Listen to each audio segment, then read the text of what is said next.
Baik, selamat siang semuanya. Assalamualaikum warahmatullahi wabarakatuh.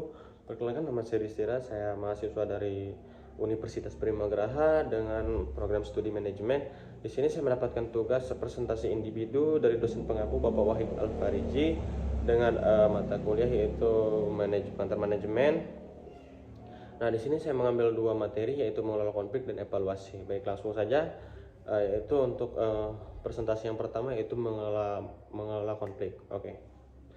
Sebelumnya definisi konflik. Jadi konflik itu apa sih? Jadi konflik adalah perbedaan pendapat atau kepentingan yang terjadi antara individu atau kelompok di dalam organisasi. Nah, kemudian pentingnya mengelola konflik. Jadi konflik yang tidak dikelola dengan baik dapat merusak hubungan dan mengganggu produktivitas. Nah, kemudian namun konflik yang dikelola dengan baik dapat mendorong inovasi dan perbaikan di dalam organisasi seperti itu. Kemudian ada jenis-jenis konflik dalam organisasi. Yang pertama itu konflik antar individu. Itu kayak kita masing-masing itu beda pendapat, ya akhirnya terjadi konflik seperti itu. Kemudian yang kedua itu konflik kelompok itu jadi terdapat perbedaan pendapat atau tujuan dari masing-masing kelompok seperti itu. Nah, kemudian ada konflik antar departemen, kemudian konflik organisasi. Oke, selanjutnya yaitu penyebab konflik. Yang pertama itu ya perbedaan tujuan. Jadi ketidaksesuaian antara tujuan individu dengan tujuan organisasi itu jadi bisa menyebabkan konflik juga. Nah, kemudian sumber daya terbatas. Jadi persaingan untuk mendapatkan sumber daya terbatas seperti anggaran atau fasilitas. Nah, kemudian gaya komunikasi yang buruk. Jadi komunikasi yang tidak jelas atau misinterpretasi yang mengarah pada ketegangan seperti itu. Kemudian perbedaan nilai dan budaya, perbedaan latar belakang, budaya dan nilai-nilai pribadi yang mempengaruhi cara berpikir dan bertindak. Jadi perbedaan nilai budaya juga dapat berpengaruh dan bisa menyebabkan konflik seperti itu. Kemudian dampak konflik ya.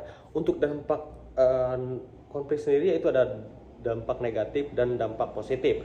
Untuk dampak negatifnya yaitu menurunkan moral dan semangat kerja, kemudian mengurangi produktivitas dan kualitas kerja, kemudian menyebabkan stres dan ketegangan antar individu. Itu dampak negatifnya. Nah, kemudian untuk dampak positifnya yaitu meningkatkan kreativitas dan solusi inovatif. Jadi dari konflik itu kita bisa mendapatkan inspirasi lah seperti itu. Kemudian mendorong peningkatan proses dan efisiensi. Nah, kemudian meningkatkan hubungan kerja yang lebih baik bila diselesaikan dengan cara konstruktif seperti itu.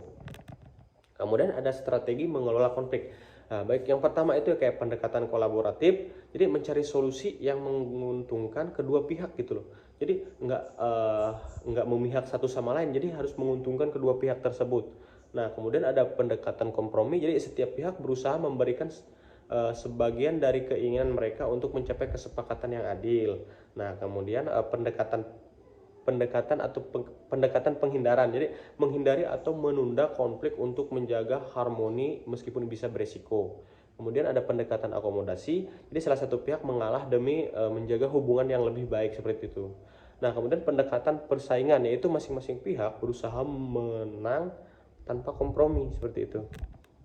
Kemudian tahapan dalam mengelola konflik. Yang pertama itu identifikasi konflik. Jadi mengenali tanda-tanda awal konflik untuk intervensi cepat. Kemudian analisis penyebab konflik, menyusun pemahaman yang jelas mengenai sumber konflik. Kemudian penyelesaian konflik menggunakan teknik yang tepat untuk meredakan ketegangan. Kemudian pemantauan dan evaluasi yaitu untuk memastikan konflik tidak terulang kembali dan mengawasi dampaknya gitu.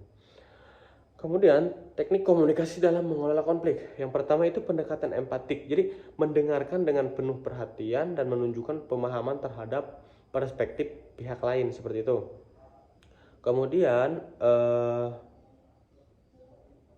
ada menggunakan e-statement. Jadi mengungkapkan perasaan atau pandangan tanpa menyalahkan pihak yang lain. Kemudian mencari win-win solution, fokus pada penyelesaian yang menguntungkan semua pihak seperti itu.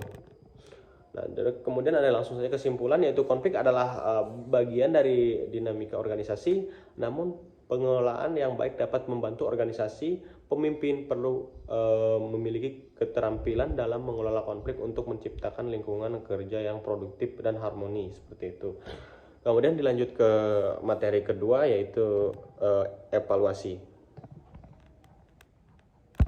Baik. Untuk materi selanjutnya itu evaluasi dalam manajemen.